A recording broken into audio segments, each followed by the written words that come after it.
ഇതിന്റെ താഴെ കുറെ കമന്റിലാണ് ഇത് ഗായികയിൽ നിന്ന് ഭഗവതിയിലേക്കുള്ള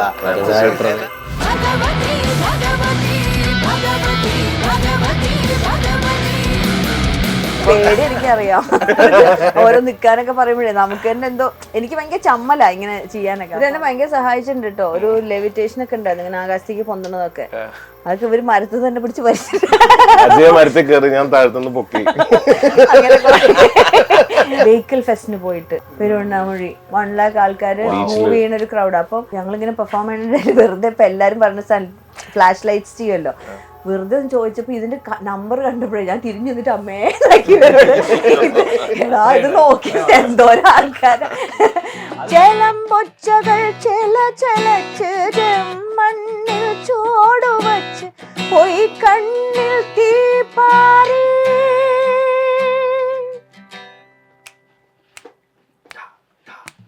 Bhagavathi Bhagavathi Bhagavathi Bhagavathi Bhagavathi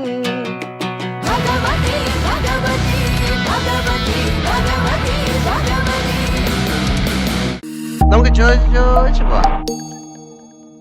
hello hi welcome to Ginger Media English Cafe. ചോദിച്ച് പോവാം. അപ്പോൾ ഇന്ന് നമ്മൾ ചോദിച്ച് പോകുന്നത് എൻ്റെ കൂടെ ഒരു ബാൻഡ് ടീമാണ് ഇവിടെ ഉള്ളത്. സ്ട്രോങ് ആയിട്ടുള്ള കുറച്ച് പേരാണ്. ആൻഡ് ഇവരെ ഇൻ്റർവ്യൂ എടുക്കുന്നതിൻ്റെ റീസൺ എന്താണെന്ന് ചോദിച്ചു കഴിഞ്ഞാൽ ഏറ്റവും ലേറ്റസ്റ്റ് ആയിട്ട് ഇവരുടെ ഒരു സോങ് റിലീസായിട്ടുണ്ട്. ഇറ്റ്സ് കോൾഡ് ഭഗവതി എന്ന് പറയുന്ന സോങ് ആണ്. ഇത് യൂട്യൂബിൽ നിങ്ങൾക്ക് സെർച്ച് ചെയ്താൽ കാണാം. അത് ആരുടെയാണ് സംഭവം എന്ന് ചോദിച്ചു കഴിഞ്ഞാൽ നമ്മളുടെ സിത്താര, സിറ്ററിൻ്റെ ആണ്.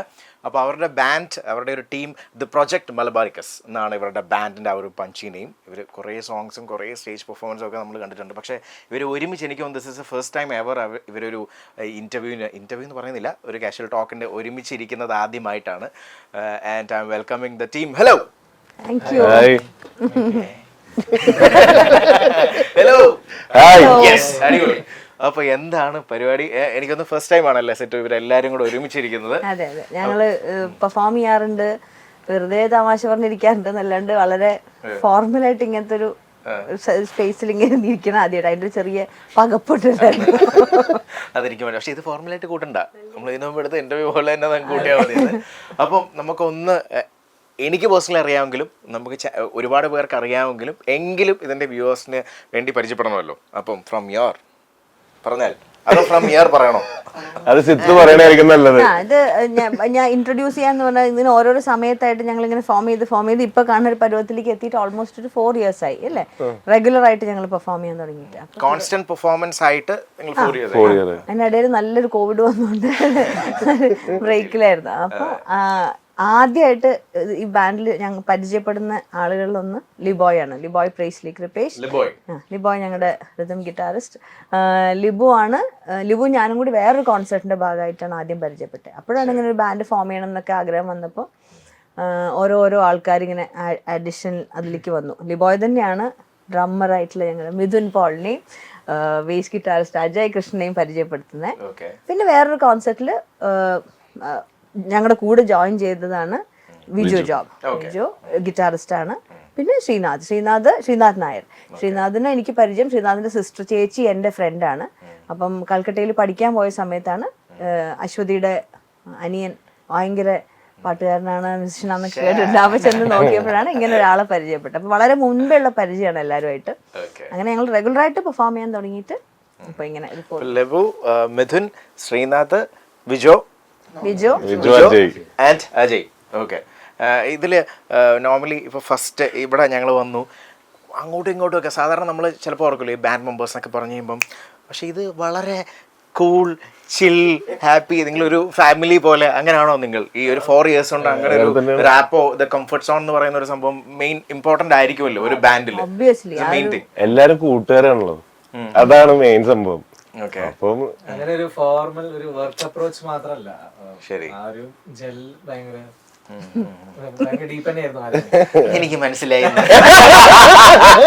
ക്യാമറ വന്നപ്പോ ഞങ്ങള് കുറച്ചൊന്ന് ഡീസന്റ് ആവുന്ന, അത് മാക്സിമം പോയി കഴിഞ്ഞാൽ ഒരു 10 minutes പോകത്തില്ലല്ലോ. അല്ല, നമ്മള് ഭയങ്കര ഹാപ്പി സ്പേസ് ആയി ഇവിടെ. എല്ലാവരോടും ചോദിച്ചാലും ഞങ്ങൾക്കൊക്കെ പേഴ്സണലി, ഇപ്പൊ എനിക്ക് പേഴ്സണലി പറയാമല്ലോ, ഞാൻ കുറെ നാളുകളായിട്ട് പല രീതിയിൽ വർക്ക് ചെയ്തിട്ടുണ്ട്. നമ്മളെല്ലാ വർക്കും വളരെ എൻജോയ് ചെയ്തിട്ടാണ് ചെയ്യണത്. പക്ഷെ എങ്കിൽ പോലും ഇവിടെ വരുമ്പോൾ എന്താ വെച്ചാൽ ഇറ്റ്സ് മോർ ലൈക്ക് ഫാമിലി. ഇത് ഞങ്ങൾക്ക് എല്ലാവർക്കും ഞങ്ങളുടെ പേഴ്സണൽ ആയിട്ടുള്ള കാര്യങ്ങൾ അറിയാം. ഞങ്ങൾക്ക് കൂടുതൽ സമയം സ്പെൻഡ് ചെയ്യണം ഇങ്ങനെയാണ്. ഞങ്ങൾ യാത്ര ചെയ്യണത് ഒരുമിച്ചാണ്. അപ്പൊ അങ്ങനെ ഒരു ഭയങ്കരമായിട്ടുള്ള ഒരു സപ്പോർട്ട് സിസ്റ്റം പോലെയാണ് വർക്ക് ചെയ്യുന്നത്. എനിക്ക് വന്നപ്പോൾ തോന്നി ചില നമ്മൾ വീട്ടിലൊക്കെ കയറി ചെല്ലുമ്പോൾ ഈ ബ്രദേഴ്സ് സിസ്റ്റേഴ്സ് ഒക്കെ തമ്മിൽ എടാ വാടാ നീ എവിടെ എടാ വന്നല്ലോ ആ വൈബാണ് എനിക്കത്. ശരിയല്ലേ? വളരെ ശരിയാണ്. അധികം കിട്ടാറ്. അതിലെന്തോ ഉണ്ടല്ലോ. ശ്രീനാഥ് ഒരു ബോൺ ലീഡറാ. ശ്രീനാഥിനെല്ലാം നയിക്കാനാണ് ഭയങ്കര ഇഷ്ടം. ഓട്ടോമാറ്റിക്കലി കേൾക്കുന്നില്ലേ? അതുകൊണ്ടാണോ ഒരു മറ്റേ ഇതൊക്കെ എടുത്തിട്ട് ചെണ്ടയൊക്കെ എടുത്തിരിക്കുന്നത്? ശ്രീനാഥ് വോക്കലും ശ്രീനാഥ് കീബോർഡും ആണ്. ഒരു ആവശ്യമില്ലാത്ത സാധനം ഇപ്പൊ എടുത്ത് വെച്ചേക്കണത്. കൊട്ടുന്ന സ്വയം പറയൂ മെയിനാന്ന് കാണിക്കാൻ. പിന്നെ പ്രോപ്പർട്ടി കയ്യിലിരിക്കുമ്പോ നമുക്ക് കംഫർട്ട് സോൺ ആണല്ലോ അല്ലേ? മിഥുൻ ഹായ്, എന്താണ് വിശേഷം? പറയൂ. ഫസ്റ്റ് ടൈം ആണ് ഇങ്ങനെയല്ലല്ലോ നീ സംസാരിക്കാൻ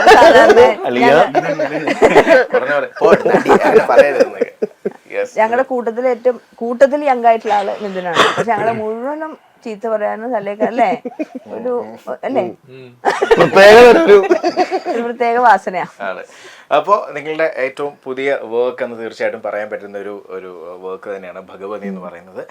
കണ്ടു, വളരെ ഒരു ഡിഫറെൻറ്റ് പരിപാടി. മേക്ക് ഓവറൊക്കെ എന്ത് മേക്ക് ഓവറാണ്.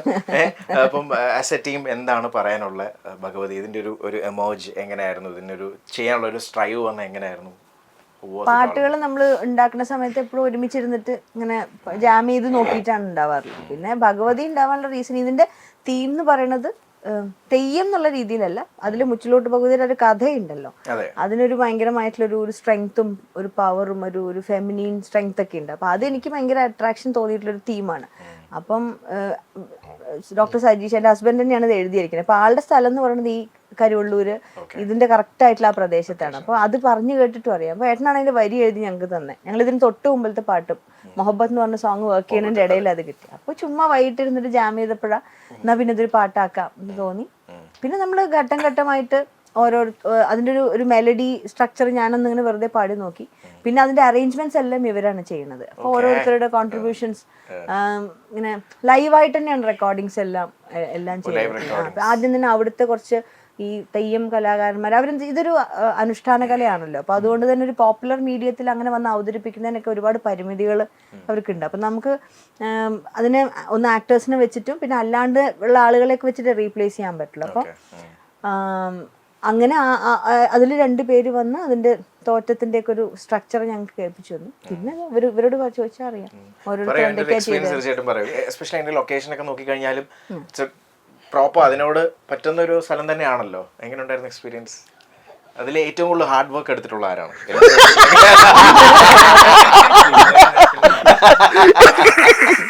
അല്ല, അതെന്താ വെച്ചാല് അവിടെ ചെന്ന് ഭയങ്കര പ്രയാസാണേ. ഇത്ര നേരം എന്തൊരു വർദ്ധപ്പ ദിവസം ഞാൻ സംസാരിക്കാൻ സമ്മതിച്ചില്ല എന്ന് പറയും ആൾക്കാര്. ആ സ്ഥലം ഭയങ്കര ടെറൈൻ ഭയങ്കര പ്രയാസമാണ്. എത്തിപ്പെടാനും പ്രയാസം. ഞങ്ങക്ക് വെള്ളമൊക്കെ നമ്മൾ തന്നെ കൊണ്ടുപോകണം. അതിന്റെ കുറച്ച് വീഡിയോ ഒക്കെ ഞങ്ങൾ കയ്യിലിരിക്കുന്നുണ്ട്. ഈ വേഷത്തിലാണ് പോകേണ്ടത് ആൾക്കാരുടെ കൂടെ.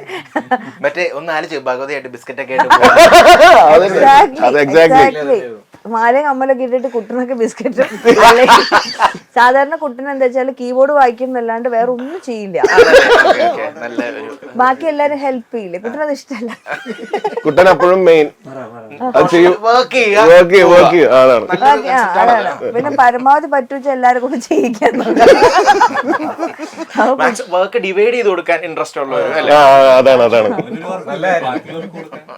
അപ്പൊ 2 ബിസ്ക്കറ്റ് മാത്രവും വെള്ളവും ഒക്കെ ആയിട്ട് കുട്ടനൊക്കെ പോണോണ്ട് ഞങ്ങൾക്കൊക്കെ ഒരു സമാധാനം. നല്ലായിരുന്നു. അങ്ങനെ പോയി പിന്നെ അവിടെ എത്തി. ഇതേമാതിരി അവിടെ ഇതേമാതിരി ഇവര് 2 അജയ് എനിക്കും അജയ്ക്കായിരുന്നു അന്നോട് പണി, മെയിൻ പണി. അത് റേഞ്ച് ഒന്നും ഉണ്ടായിരുന്നില്ല. അപ്പൊ ഈ ഷൂട്ടിന്റെ ഇടയ്ക്കുള്ള കുറെ സമയം, കുറെ മണിക്കൂർ സെറ്റപ്പിന്റെ ഒക്കെ സമയത്ത് ഞങ്ങള് വെറുതെ ഒന്നും ചെയ്യാനില്ല. അവിടെ ഫോണിൽ റേഞ്ചും ഇല്ല. അപ്പോഴാണ് അവിടുത്തെ ഓരോ കല്ലെടുക്കലും പ്രകൃതിയുമായിട്ടുള്ള ഒരു എന്താ. അപ്പൊ ഇവര് പെട്ടെന്ന് ഞാൻ മൂപ്പനുമായി എന്റെ സഹായിയായിട്ട് അജയ് ഉണ്ടായിരുന്നു. മൂപ്പനായി ഇവര് പാരലലി ഒരു കഥ ഉണ്ടാക്കിയിട്ട് അതിൽ ജീവിക്കുക. ക്യാരക്ടേഴ്സ് ആവുക. അതെ, കാട്ടുവള്ളിയൊക്കെ കഴിച്ച് അല്ലെ അങ്ങനെ കൊടുന്നത് അങ്ങനെ കൊണ്ടുവന്നാണ് ദയായിരിക്കുന്ന ഒരു മുളവടി. അതൊന്ന് കാണിച്ചു കൊടുക്ക്. അവിടുത്തെ ഓർമ്മയ്ക്കായിട്ട് കൊണ്ടുവന്നത്. ഒന്ന് കാണിച്ചു തന്നെ എങ്ങനെയാണ് അവന്റെ കൈ പിടിക്കാൻ അങ്ങനെ പിടിച്ചു. പിന്നെ ആ ഡ്രോപ്പ് ഷോൾഡർ ഷർട്ട് മാറ്റി ഒരു എന്തെങ്കിലും കാവ്യൊക്കെ ഇട്ട് കഴിഞ്ഞാൽ അല്ലേ ഞങ്ങൾ കോസ്റ്റ്യൂമിൽ തന്നെയായിരുന്നു ആ സമയത്ത്. അത് ജീവിക്കുകയായിരുന്നു. പറയൂ അജയ്, ആ എക്സ്പീരിയൻസ് എങ്ങനെ ഉണ്ടായിരുന്നു? നിങ്ങൾ രണ്ടുപേരാണ് ഏറ്റവും കൂടുതൽ പണിയെടുത്തെന്ന് ഞാൻ കേട്ടു. അവിടെ ചെന്നപ്പോ ആ ഒരു ക്യാരക്ടർ ഇങ്ങനെ ആവാഹിച്ച് കയറ്റി അതിനോട് ഇഴുകി ചേർന്നങ്ങ് ചെയ്യുകയായിരുന്നു അല്ലേ എക്സ്പീരിയൻസ്. എത്ര ടൈം എടുത്തത് ഇത് ടോട്ടൽ ഒരു കംപ്ലീറ്റ് പരിപാടി തീർക്കാൻ? Shoot 3 days. അല്ല നമ്മുടെ മൊത്തം പ്രൊഡക്ഷൻ ഒക്കെ തീർക്കാൻ എത്ര സമയം എടുത്തു? 2 മാസം അല്ലേ?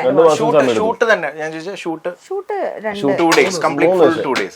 സുമേഷ് ലാൽ സാറാണ്, വണ്ടർവാൾ മീഡിയ സാറാണ് അത് ഡയറക്ട് ചെയ്തിട്ടുണ്ടായിരുന്നത്. അപ്പം സാറ് വളരെ എന്താ പറയാ ഭയങ്കര കംഫർട്ടബിൾ ആയിട്ടാണ് ഞങ്ങളെ കൊണ്ട് ഇത് ചെയ്യിക്കുക. ഇത് കാണുന്നൊരു ഫൈനൽ ഔട്ടിൽ കാണുന്ന ഒരു ഇതൊന്നും നമുക്ക് അവിടെ തോന്നില്ല. നമ്മൾ ഏറ്റവും എളുപ്പത്തിൽ ഇങ്ങനെ ആ ടെറൈൻ്റെ ഒരു ബുദ്ധിമുട്ട് ഒഴിച്ചാൽ അദ്ദേഹമായിട്ടൊരു പ്രഷറൊന്നും ഇല്ല. കാരണം ആരും ആക്ടേഴ്സ് ഒന്നും അല്ലല്ലോ.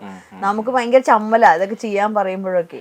അപ്പൊ അതിന്റെ ഒരു ചമ്മലൊക്കെ ഉണ്ട്. പിന്നെ ഈ കുങ്കുമൊക്കെ വാരി മുഖത്ത് തേക്കലും അങ്ങോട്ട് ഞങ്ങളതൊരു ട്രിപ്പായിട്ട് എടുത്തു. ഇതിന്റെ താഴെ കുറെ കമന്റിലാണ് ഇത് ഗായികയിൽ നിന്ന് ഭഗവതിയിലേക്കുള്ള പേടി എനിക്കറിയാം. ഓരോ നിക്കാനൊക്കെ പറയുമ്പോഴേ നമുക്ക് തന്നെ എന്തോ എനിക്ക് ഭയങ്കര ചമ്മല ഇങ്ങനെ ചെയ്യാനൊക്കെ. അപ്പൊ അതുകൊണ്ട് അതിന്റെ ഒരു ഇതുണ്ടായിരുന്നു. പിന്നെ ഇവരൊക്കെ ഉള്ളതുകൊണ്ട് നല്ല രസമായിട്ട് ഇങ്ങനെ. ഞാൻ നിങ്ങളോട് ചോദിക്കട്ടെ, അതായത് സിതാര നമ്മൾ കണ്ടിട്ടുള്ളത് ശരിക്കും ഓക്കെ സിംഗർ, സ്റ്റേജ് ഒരു ലൈവ് പെർഫോമർ, ഒരു കിടിലം crowd puller with a great voice, ഒരു ആക്ടിങ് എന്നുള്ളൊരു തലത്തിലേക്ക് സിതാര അടിപൊളിയാണ്. പിന്നെ അറിയുന്ന കാര്യം ചേച്ചി ഒരു എക്സ്ട്രാordinarily ബ്രില്യന്റ് ഡാൻസർ ആണ്. എക്സ്പ്രഷൻ വൈസും ചേച്ചിയുടെ ഗ്രേസ്ഫുൾ ആയിട്ടുള്ള എക്സ്പ്രഷൻസ് ഒക്കെ നമുക്ക് ഓൾറെഡി അതിനെ പറ്റി അറിയാം എല്ലാവർക്കും. അപ്പോൾ നാച്ചുറലി ആക്ടിങ്ങിൽ ഷീസ് ബ്രില്യന്റ്. നിങ്ങൾ പറയാറുണ്ട്, അതായത് ഇപ്പോൾ വീഡിയോ ഔട്ട് ആകുന്നതിനൊക്കെ മുമ്പാണെങ്കിലും അല്ലെങ്കിൽ ഇത് ചെയ്ത് തുടങ്ങുന്നതിന് മുമ്പൊക്കെ ആണെങ്കിലും സംസാരത്തിലും നമ്മളെപ്പോഴും കൂടെ നടക്കുമ്പോൾ നമുക്ക് ചിലപ്പോൾ അറിയാൻ പറ്റുമല്ലോ, ചിലപ്പോൾ നന്നായിട്ട് ഒബ്സർവ് ചെയ്യുന്ന ആളായിരിക്കാം, അല്ലെങ്കിൽ ആക്ടിങ്ങിൽ പാഷൻ ഉള്ള ആളായിരിക്കാം. അങ്ങനെ നോക്കുമ്പോൾ ആക്ടിങ്ങിൽ അങ്ങനെ പാഷൻ ചിലപ്പോൾ ഉണ്ടായിരിക്കാം ചേച്ചിക്ക് പേഴ്സണലി. പക്ഷെ അതല്ലാണ്ട് തന്നെ അങ്ങനെ ഒരു സിറ്റുവേഷൻ വന്നാൽ ചേച്ചി ഇവരെന്നെ ഭയങ്കര സഹായിച്ചിട്ടുണ്ട് കേട്ടോ. ഒരു ലെവിറ്റേഷൻ ഒക്കെ ഉണ്ടായിരുന്നു ഇങ്ങനെ ആകാശത്തേക്ക് പൊന്തണതൊക്കെ. അതൊക്കെ ഇവര് മരത്തിൽ തന്നെ പിടിച്ച് മരത്തിൽ കയറി ഞാൻ താഴ്ത്തുനിന്ന് പൊക്കി. അങ്ങനെ കുറെ ഞാൻ മരത്തിൽ കയറി, ഞാനും മരത്തിൽ കയറി. ലാസ്റ്റ് ഷോട്ടിന് വേണ്ടി ഞാൻ മരത്തിൽ കയറി. പൊത്തിപ്പൊളിഞ്ഞൊരു വീഴ്ച. ഓക്കെ, അപ്പോൾ ഇത് ആക്ച്വലി നമ്മൾ കണ്ട് ഒരുപാട് പേര് ഇതിനകത്ത് ലവ് പറയുന്നുണ്ട്. പക്ഷെ തീർച്ചയായിട്ടും നമുക്കത് ലൈവായിട്ട് ഒന്ന് കേൾക്കാന്ന് പറയുന്ന ഒരു ഡിഫറെന്റ് പരിപാടി ആയിരിക്കുമല്ലോ. ഒരു ഫുൾ വേണമെന്നില്ല, ഒരു എൻറ്റയർലി ഡിഫറെന്റ് ഒരു സൗണ്ടിങ് ആണ്. നമുക്ക് ഇങ്ങനെ ഇരുന്നിട്ട് അത് ചെയ്യണേല് നിങ്ങൾക്ക് കുറച്ച് തീയും പുകയൊക്കെ ഉണ്ടാകുമ്പോഴാണ് നമുക്ക് ഇമാജിൻ, നമുക്ക് ഇതിനകത്ത് ഗ്രാഫിക്സ് കയറ്റാം. ചെഞ്ചായം മൊത്തെഴുതി ചെമ്പത്ത് ചുറ്റി തെച്ചിപ്പൂ ചിരിചകരേ ചോര ചാറിയ വാഴ്ചുഴത്തി ചെലമ്പൊച്ചകൾ ചെലച്ച് മണ്ണിൽ ചോടുവച്ച് പൊയ് കണ്ണിൽ തീ പാറി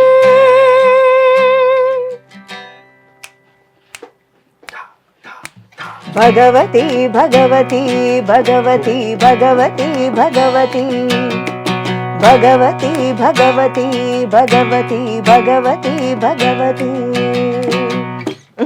ഇതിങ്ങനെയല്ല, വേറെ സുഖമാണ് അല്ലേ. ഈ ഡിഫറെൻ്റ് ആയിട്ടുള്ള ആസ്വാദന സ്റ്റൈലാണല്ലോ മിക്ക ആൾക്കാർക്കും. ഇപ്പോൾ 6 പേര് എടുത്തു കഴിഞ്ഞാൽ 6 പേർക്കും ഡിഫറെൻറ്റ് കൈൻഡ് ഓഫ് ഇൻട്രസ്റ്റ് ആയിരിക്കുമല്ലോ സോങ്ങിൻ്റെ.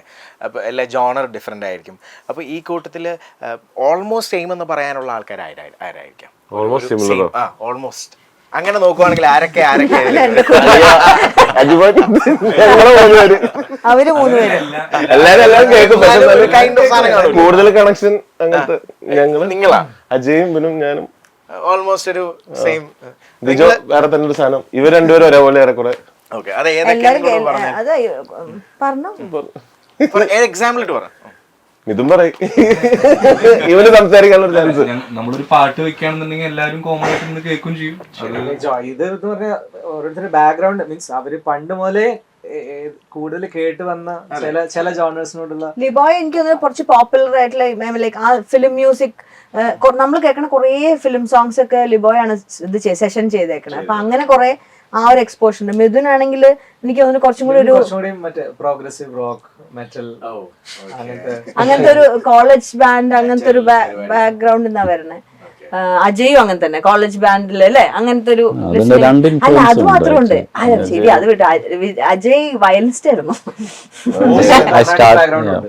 സ്റ്റാർട്ട് ചെയ്യുന്ന ടൈമില് അതുകൊണ്ട് രണ്ട് ഇൻഫ്ലുവൻസ്. ഞങ്ങള് പറഞ്ഞ താടി വയലും വായിക്കാൻ ശല്യം എങ്ങാനും വേറെ ആയി കഴിഞ്ഞാലോ എന്നല്ലേ പോപ്പ് ഫിൽട്ടറോ. അജ്മോൻ അങ്ങനെ അജ്മോന്റെ ഒരു ഈ ഭഗവതിയുടെ അകത്ത് തന്നെ ബേസ് ഗിറ്റാറിൽ തന്നെ ഒരു ഈസ്റ്റേൺ നുവാൻസസ് വായിച്ചിട്ടുണ്ട്. അത് എല്ലാരും ചോദിക്കുന്നുണ്ട്. നമുക്ക് സിഗ്നേച്ചർ പോലെ ഇവരുടെ ഒരു ബ്രാൻഡ് അതിൽ കാണാം. വിജോ ആണെങ്കില് വിജോ ഇതേമാതിരി വിജോന്റെ ഫൗണ്ടർ ആയിട്ടുള്ള ചെമ്മീൻ എന്ന് പറഞ്ഞിട്ടുള്ള ബാൻഡ് ഉണ്ട്. പക്ഷെ വിജോ ഇങ്ങനെ സ്റ്റേജ് ടു സ്റ്റേജ് ജഗിൾ ചെയ്തോണ്ടിരിക്കുന്ന ആളല്ല. രാവിലെ പരിപാടി, ഉച്ചയ്ക്ക് പരിപാടി, വൈകിട്ട് പരിപാടി, അങ്ങനെ ലീഡ് പോർഷൻസ്. ശ്രീനാഥ് ആണെങ്കിൽ ഹിന്ദുസ്ഥാനി ക്ലാസിക്കൽ പ്രോപ്പർലി അറിയാണ്ട് മലയാളത്തിലായി പോയതാ ഇവിടെ. അതായത് പാരന്റ്സ് ഇവിടുത്തുകാരായതുകൊണ്ട്, അല്ലെങ്കിൽ അവൻ കംപ്ലീറ്റ്ലി കൽക്കട്ട, ബോംബെ, ഞങ്ങളൊക്കെ അവിടെ കാണുമ്പോ അവിടുന്ന് കാണുമ്പോ വേറെ പോലെ. അങ്ങനത്തെ ട്രെയിനിങ്ങുള്ള ഗംഭീരമായിട്ട് ഹാർമോണിയം വോക്കലും പഠിക്കണം നമുക്ക്. അങ്ങനത്തെ ഒരാളാണ്. എന്നെ കൊണ്ടുപോയിട്ടുണ്ട്. എന്നെ ഒരു അല്ല എന്നെ കൊണ്ടുപോയതല്ല, ഞാൻ അവിടെ എത്തിപ്പെട്ടപ്പോ അവന്റെ ചേച്ചി പറഞ്ഞു എന്നെ കൂട്ടാൻ. അങ്ങനെ കൂട്ടി കൊണ്ടുപോയിട്ട് ഒരു രാത്രി മുഴുവൻ ഇരുന്ന് ബിരിയാണി മേടിച്ചരാ കൊണ്ട് കൊണ്ടുപോയതാ. എന്നിട്ട് ഫുൾ പ്രാക്ടീസ്, അവരുടെ പ്രാക്ടീസ് ഞാൻ അങ്ങനെ കേട്ടിരുന്ന രാത്രി കുറെ രാത്രിയായപ്പോ ഒരു ബിരിയാണി തന്നു. അതാണ് അങ്ങനെ അന്നത്തെ പ്രാക്ടീസ് കണ്ടപ്പോ ഞാൻ ഇങ്ങനെ അത്ഭുതപ്പെട്ടിട്ടുണ്ട്. അയ്യോ ഇങ്ങനെയൊക്കെ പ്രാക്ടീസ് ചെയ്യണ്ടോ എന്നൊക്കെ. ഇവിടെ അങ്ങനെ കാണാറില്ല. All of them are really brilliant. അതിലൊരു തർക്കമില്ലാത്ത കാര്യം. എല്ലാരും ഞാൻ അങ്ങനെ മണിക്കൂർ മിഥുനൊക്കെ തന്നെ എപ്പോഴും റെഗുലർ ആയിട്ട് പ്രാക്ടീസ് ചെയ്യണത് ഇങ്ങനെ കാണാറുണ്ട്. അപ്പൊ നമുക്കിങ്ങനെ ഇവരൊക്കെ എന്നെക്കാട്ടിലും ഏജ് വൈസ് ഞാനും ലിബോയ് മാത്രമേ ഉള്ളൂ ഒരു സിമിലർ ഏജ്. ബാക്കി എല്ലാം ചെറിയ ആൾക്കാരാണ്. അപ്പം നമുക്ക് അവരുടെ അടുത്ത് ഇത്രയും പഠിക്കാനുണ്ടല്ലോ വെച്ചിട്ട് ഭയങ്കര ആരാധനയുള്ള ആൾക്കാർ. ഞാൻ പറയാറില്ല അങ്ങനെ എപ്പോഴും അല്ലേ തന്നെ ഉണ്ട് അല്ലേ കയറും.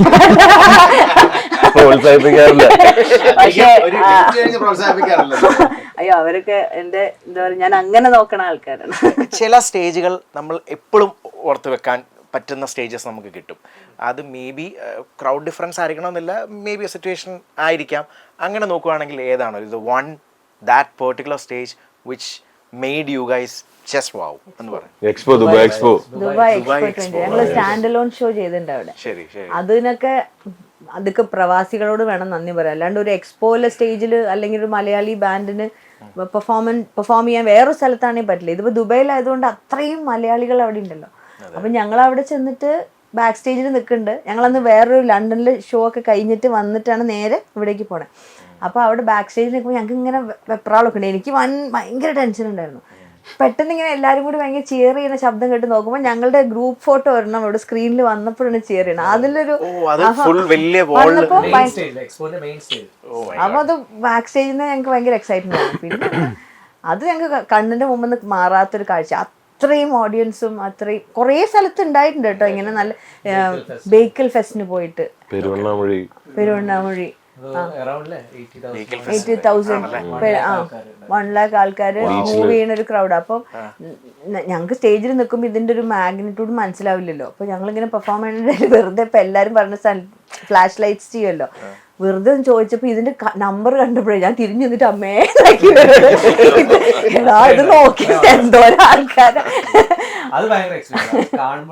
എല്ലാരും ഒരേപോലെ അങ്ങോട്ടും ഇങ്ങോട്ടും നോക്കി അന്ന്. അങ്ങനെ കുറെ മൊമെന്റ്സ് ഉണ്ടാവാറുണ്ട്. പിന്നെ ചില സ്ഥലത്ത് നമ്മൾ ഉണ്ടാക്കിയ പാട്ടുകൾ ഇപ്പൊ ഫിലിം സോങ്സും പാടാറുണ്ട് ഞങ്ങളുടെ ഈ പോപ്പുലർ ഷോന്. ഇപ്പൊ ഞാൻ പാടിയ പാട്ടുകളും അല്ലെങ്കിൽ പോപ്പുലർ ആയ പാട്ടിന്റെ കവേഴ്സ് ഒക്കെ ഇടയ്ക്ക് പാടും.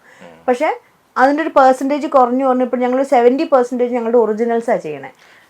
അപ്പൊ ആ ഒറിജിനൽസ് ആൾക്കാർ തിരിച്ചു പാടുമ്പോൾ നമ്മളുടെ സാധനമാണല്ലോ, നമ്മളുടെ ഒരു ബേബി അവര് പൊക്കിക്കൊണ്ട് നടക്കുന്ന ഒരു സുഖം വേറെ. ഏറ്റവും വലിയൊരു സാറ്റിസ്ഫാക്ഷൻ. അപ്പൊ ഭയങ്കര സന്തോഷം വരും. സിദ്ധാർത്ഥ ആക്ച്വലി നാടുമൊക്കെ ആയിട്ട് ഒരുപാട് കണക്ട് ആയിട്ടുള്ള വ്യക്തിയാണല്ലോ. അപ്പം ഈ സോങ്ങിന് അതിൻ്റെ ഒരു ഇൻഫ്ലുവൻസ് ആക്ച്വലി വന്നിട്ടുണ്ടോ എന്ന് ചോദിച്ചു കഴിഞ്ഞാൽ, കാരണം ആ ഒരു ഇപ്പോൾ ചിലപ്പോൾ നമ്മൾ നേരത്തെ ചോദിച്ച പോലെ തന്നെ വേണമെന്ന് വെച്ച് അതിനകത്ത് കുറച്ച് ഇത് കൊടുക്കുന്നതാവും, അല്ലെങ്കിൽ നമ്മൾ വളർന്ന സാഹചര്യം ഓട്ടോമാറ്റിക്കലി അത് സോങ്ങിലേക്ക് ഇൻഫ്ലുവൻസ് ആകുന്ന ഒരു സിസ്റ്റം ഉണ്ടല്ലോ.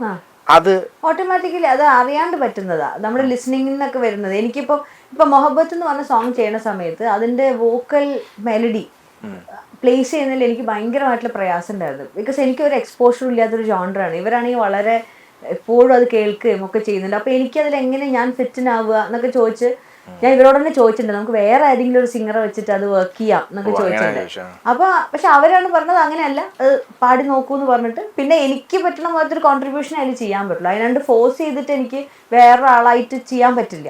അപ്പൊ അതിന്റെ ഗുണം ഉണ്ടായിരിക്കും, ദോഷം ഉണ്ടായിരിക്കും. ചില പാട്ടുകൾക്ക് ഇവർ വിചാരിക്കുന്ന മാതിരി, അല്ലെങ്കിൽ നമ്മൾ ഇപ്പൊ ശ്രീനാഥ വിചാരിക്കണം, അല്ലെങ്കിൽ ലിബോയുടെ എങ്ങനെയാണോ ലിബോയ് പ്ലേ ചെയ്യുന്നത് അതിലേക്ക് നമ്മളിത് ചെയ്യേണ്ടി വരുമല്ലോ. അപ്പൊ അങ്ങനെ എല്ലാവരുടെയും കാര്യങ്ങൾ ഇതിൽ കോൺട്രിബ്യൂട്ട് ചെയ്യുകയും ചെയ്യും. അറ്റ് ദ സെയിം ടൈം അത് ചിലപ്പോൾ ലിമിറ്റേഷൻസ് ആയേക്കാം, പക്ഷെ ഞങ്ങൾ അതിന് സ്ട്രെങ്ത് ആയിട്ടാണ് വിചാരിക്കുന്നത്. അങ്ങനെ കാരണം ഇപ്പൊ ട്യൂൺ വൈസ് ആണെങ്കിൽ, അതിന്റെ മെയിൻ മെലഡി വൈസ് ആണെങ്കിൽ എന്റെ ആലോചനയിലുള്ള കാര്യങ്ങളല്ലേ ഇതിൽ ചെയ്യാൻ പറ്റുള്ളൂ. അല്ലാണ്ട് ഫോഴ്സ് ചെയ്ത് അല്ലെങ്കിൽ പിന്നെ നമ്മൾ ആരെങ്കിലും ഫീച്ചർ ചെയ്യണം വേറെ. ഞങ്ങൾക്ക് 6 പേർക്ക് മനസ്സിലാവുന്ന രീതിയിലാണ് ഇതിന്റെ സ്ട്രക്ചർ വരാറുള്ളത്. നാടിന്റെ ഒക്കെ ഇൻഫ്ലുവൻസസ് എന്തായാലും ഉണ്ടായിരിക്കും, കാരണം നമ്മൾ അവിടെ ആണല്ലോ ജനിച്ചത്. പിന്നെ എന്ത് നമ്മൾ കേട്ട പാട്ടുകള്, കാലാകാലങ്ങളായിട്ട് പഠിച്ചത് കാര്യങ്ങള്, ഒരു ഇന്ത്യൻ മ്യൂസിക് ആണ് എന്റെയൊക്കെ ഒരു എന്താ പറയാ ബേസിക് അണ്ടർസ്റ്റാൻഡിങ് നിൽക്കുന്നത് അതിൻ്റെ അകത്താണ്. അപ്പൊ അതൊന്ന് മാറിയിട്ട് ചെയ്യാന്ന് പറയുമ്പോൾ ഞാൻ പിന്നെ ആർട്ടിഫിഷ്യൽ ആയിട്ട് ചെയ്യേണ്ടി വരും. അതെനിക്ക് എപ്പോഴും മനസ്സിനൊരു ബുദ്ധിമുട്ടുള്ള കാര്യമാണ്. ഇതാകുമ്പോൾ ഓൾറെഡി ഉള്ള സംഭവം ചെയ്യുമ്പോൾ അതിനകത്തൊരു സിനിമയിലാണെങ്കിൽ ഓക്കെ, സിനിമയിൽ ചിലപ്പോൾ പല ജോണർ പാടാനുള്ള അവസരം കിട്ടും, ഓപ്പർച്യൂണിറ്റി. അതൊക്കെ അവരുടെ ഡിസൈനാണ്. നമ്മൾ ചെയ്യുമ്പോൾ നമുക്കത് ഏറ്റവും സത്യസന്ധമായിട്ട് ചെയ്യുന്ന കാര്യങ്ങളല്ല. അല്ലെങ്കിൽ പിന്നെ ഇൻഡിപെൻഡന്റ് മ്യൂസിക്കിന്റെ ഒരു സ്പേസിൽ വലിയ അർത്ഥമില്ല. ഇവിടെ ഏറ്റവും ട്രൂത്ത്ഫുൾ ആയിട്ട് നമുക്ക്, കാരണം അവിടെ നമുക്കൊരു സിറ്റുവേഷനോ ഒരു ക്യാരക്ടറിന് വേണ്ടിയിട്ടൊന്നും അല്ല ഉണ്ടാക്കണേ, കേൾക്കാനുള്ള നമുക്കറിയുന്നൊരു മ്യൂസിക്കാണ്. അപ്പൊ അതുകൊണ്ട് ഇപ്പോൾ ഒരു ബാൻഡ് എന്ന് പറയുമ്പോൾ അതിൽ ഇത്രയും പേരുണ്ടാവും. അപ്പോൾ നോർമലി ആൾക്കാർ പറയുന്നൊരു സംഭവമുണ്ട്, എന്തൊക്കെയെന്ന് പറഞ്ഞാൽ അവിടെ ഒരു സിസ്റ്റമാറ്റിക് ആവണം, അല്ലെങ്കിൽ അവരുടെ ഒരു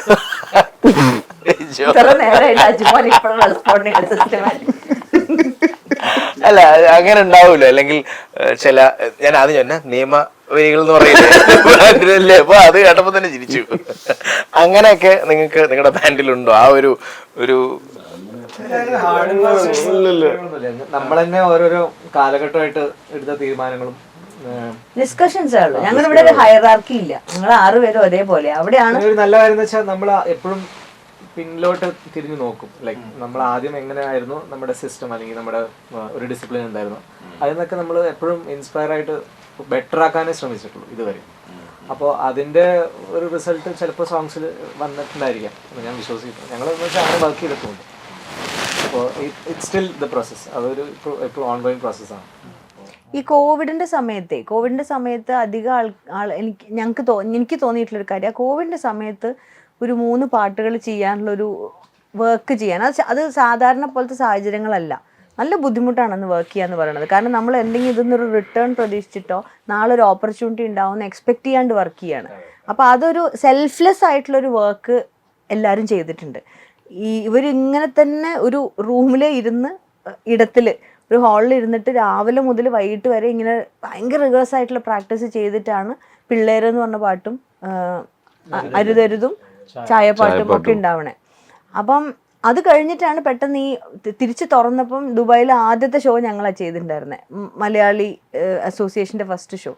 അന്ന് ഞങ്ങൾക്ക് കണ്ണ് നിറഞ്ഞിട്ടുണ്ട്, കാരണം ഇനി ഓഡിയൻസിനെ കാണാൻ പറ്റുമെന്ന് വിചാരിച്ചതായിരുന്നില്ലേ. ആർക്കും അതൊരു പബ്ലിക് ഇവന്റ് തിരിച്ച് തുറന്ന വഴി അവിടുത്തെ UAE ഡേക്ക് പോയിട്ട് ഇത് ചെയ്തപ്പോൾ ഞങ്ങൾ ശരിക്കും നമുക്ക് അയ്യോ എന്തൊക്കെ പറഞ്ഞാലും ആർട്ടിസ്റ്റിന് ബാക്കി എല്ലാത്തിനേക്കാളും ഇമ്പോർട്ടൻ്റ് ആളുകളെ കാണുക എന്ന് പറയണേ, സ്റ്റേജിൽ കാണുക എന്നുള്ളതാണല്ലോ. അപ്പോൾ ആ സമയത്ത് എല്ലാം ഒരുപാട് സ്ട്രഗിൾ വേണ്ടാന്ന് വെച്ച് പ്രാക്ടീസ് മുടക്കിയിട്ടില്ല. അതിൻ്റെ ചെറിയ ചെറിയ ഗുണങ്ങളാണ് കിട്ടണമെന്നാണ് ഞാൻ വിചാരിക്കുന്നത്.